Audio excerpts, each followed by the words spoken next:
कि मुझे साइन या हैंडराइटिंग से कोई लेना देना नहीं है। मैं ये देख रहा हूँ कि आपके माइंड के पैटर्न्स कैसे हैं। ग्राफोलॉजी जी जो आज का हमारा सब्जेक्ट है, मैं इसको बिल्कुल विदाउट एनी पर्सपेक्टिव बस आज आपसे तर्क करूंगा with somebody who doesn't know anything about it. पहले हम इसको समझेंगे कि क्या होती है ये साइंस, ठीक है, और फिर हम इसको अच्छे से एक्सप्लेन करेंगे आज। ग्राफोलॉजी मैं अब तकरीबन 30 साल से प्रैक्टिस कर रहा हूँ। लेकिन जब ग्राफोलॉजी मैंने सीखी थी तो उस टाइम मुझे भी नहीं पता था कि ग्राफोलॉजी क्या होती है। आज भी आम आदमी की बात अगर हम छोड़ दें, इवन डॉक्टर्स, मेरे पास हर महीने 2 महीने में 1-2 डॉक्टर्स अपने बच्चों को भी लेके आते हैं, खुद भी आते हैं। लास्ट वीक भी एक बड़े सीनियर डॉक्टर मेरे पास आए थे। इवन उनको ये नहीं पता कि ग्राफोलॉजी क्या होती है, जबकि ये मेडिकल साइंस का ही पार्ट है। करेक्ट। ये जन्म पत्री, जन्म कुंडली, टैरो कार्ड, वास्तु, उस तरह की किसी तरह की प्रेडिक्शन नहीं है। अब आम आदमी से अगर हम बात करते हैं कि आप कैसे लिखते हैं, तो 1 मिनट में वो कहता है जी हाथ से लिखते हैं। लेकिन क्या हमारे हाथ को पता है कि हमने क्या लिखना है? क्या हमारे पेन को पता है कि कैसे साइन करने हैं? वो नहीं कर सकता। उसके पीछे कोई ना कोई एक पावर चाहिए, एक कुछ ना कुछ एनर्जी चाहिए। जिस तरह हम कंप्यूटर लेके आते हैं, लैपटॉप लेके आते हैं, तो हार्डवेयर सबका सेम है। आपके हाथ पैर, नाक कान मुंह सब सेम है। मेरा स्ट्रक्चर जितने लोग हम यहाँ बैठे हैं स्टूडियो में, सबका जो हार्डवेयर है वो सेम है। लेकिन अलग अलग लेवल के लोग अलग अलग काम कर रहे हैं। तो फर्क कहाँ है? फर्क है सिर्फ हमारी सोच का। जब 6 साल से पहले हमारा सबकॉन्शियस माइंड 80% डेवलप होता है, हो रहा होता है, तो उस टाइम जिस माहौल में हम रहते हैं, अब जो लोग पंजाब में रहते हैं उनका और जो साउथ में रहते हैं उनकी सोच में जमीन आसमान का फर्क, दिल्ली और बॉम्बे वालों की सोच में बहुत ज्यादा फर्क है। तो एक ऑर्डिनरी आदमी बैंक में क्लर्क है, कैशियर है, एक मैनेजर है, एक उसी बैंक का सीईओ है। कैशियर को, क्लर्क को 30-40-50 हज़ार सैलरी मिलती है, और जो सीईओ साहब हैं उनको 10-20 लाख 30 लाख उससे भी ज़्यादा मिलती है, जबकि वो सारा दिन शायद मिनिमम काम करते हैं। तो फर्क है कि ऑर्डिनरी से अगर एक्स्ट्रा ऑर्डिनरी बनना है तो हमें अपने सॉफ्टवेयर को अपग्रेड करने की ज़रूरत है, जो कि माइंडसेट है। माइंडसेट। हमारे यहाँ पे स्कूल कॉलेज में आज भी इस पढ़ाई को ना सिखाया जाता है, ना समझाया जाता है, ना किसी गवर्नमेंट ने इसको अभी तक रिकॉग्नाइज किया। जबकि मैक्सिमम कंट्रीज में इसकी 4 साल की पढ़ाई होती है और डॉक्टर की डिग्री दी जाती है। ग्राफोलॉजिस्ट ग्राफोलॉजी के थ्रू हम किसी की हैंडराइटिंग देखते हैं, सिग्नेचर देखते हैं, तो उसकी कंप्लीट पर्सनैलिटी को हम एनालाइज कर सकते हैं कि ये इंसान सामने वाला कैसे सोचता है, कैसे काम करता है, क्या क्या इसके स्ट्रॉन्ग पॉइंट्स हैं, कौन कौन से इसके वीक पॉइंट हैं। जो वीक पॉइंट है उनको कैसे हम इम्प्रूव कर सकते हैं। जैसे ही हम उसको थोड़ा सा इम्प्रूव करते हैं तो विद इन डेज, कोई 6 महीने, साल, 2 साल की मेहनत नहीं लगती।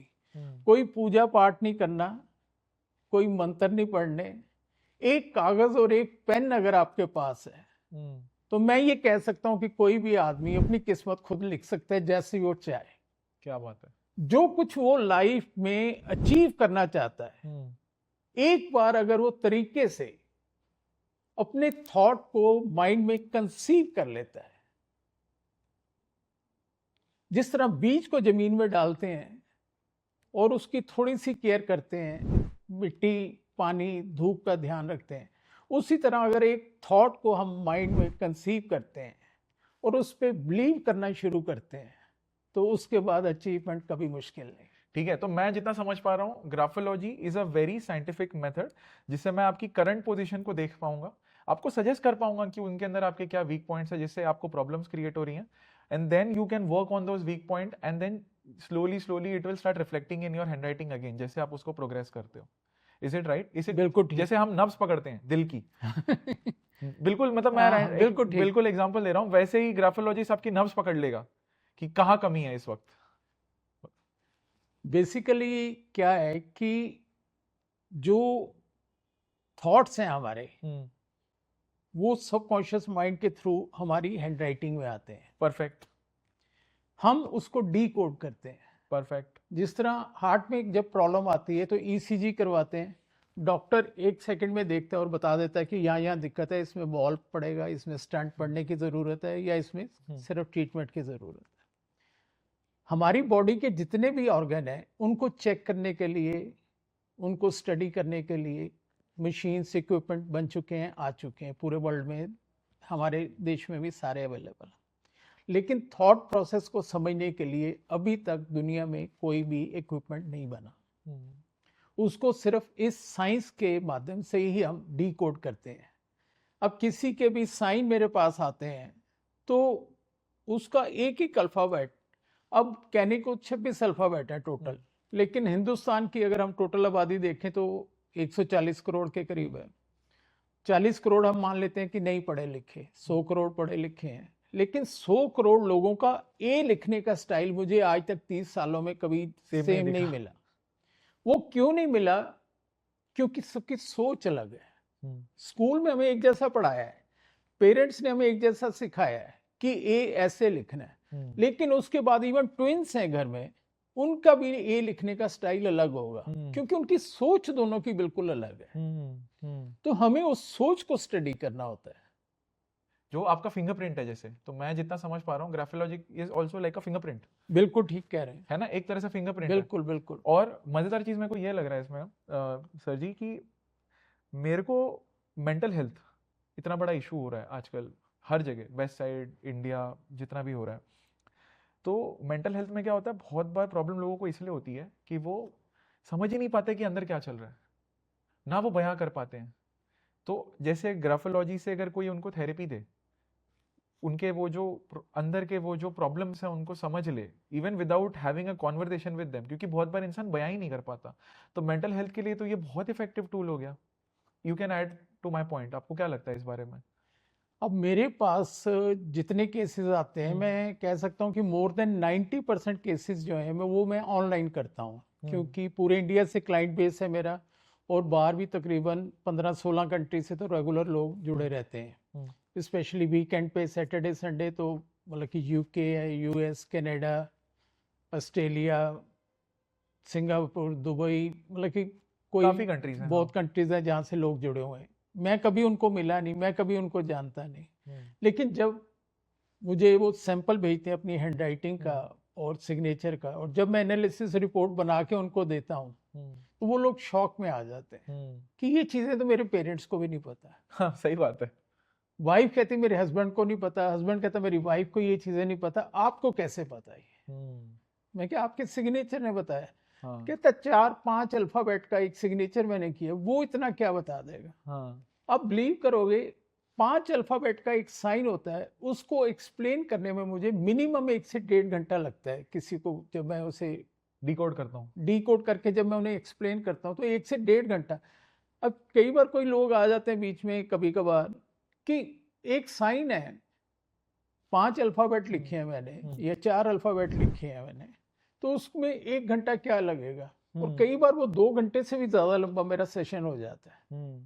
फिर जब उनको पता लगता है तो फिर उन्हें लगता है कि हाँ, ये सब कुछ ठीक है, क्योंकि उनको पता चलता है ना, हर बंदा बोल तो सही रहा है, क्योंकि जो वो बोल रहे हैं वो है हूँ मैं, मतलब एक तरह से फैक्ट चेक हो जाता है ना उनके लिए। एक्चुअली जब बेसिक चीजें पता ही नहीं उनको, बेसिक प्रिंसिपल ही नहीं पता, तो उन्हें तो ये, बहुत सारे लोग ये कहते हैं कि साइंस से मेरी लाइफ कैसे चेंज होगी, हैंडराइटिंग से मेरी सक्सेस कैसे मिलेगी, मेरा बिजनेस कैसे इंप्रूव होगा। हाँ, सही बात है।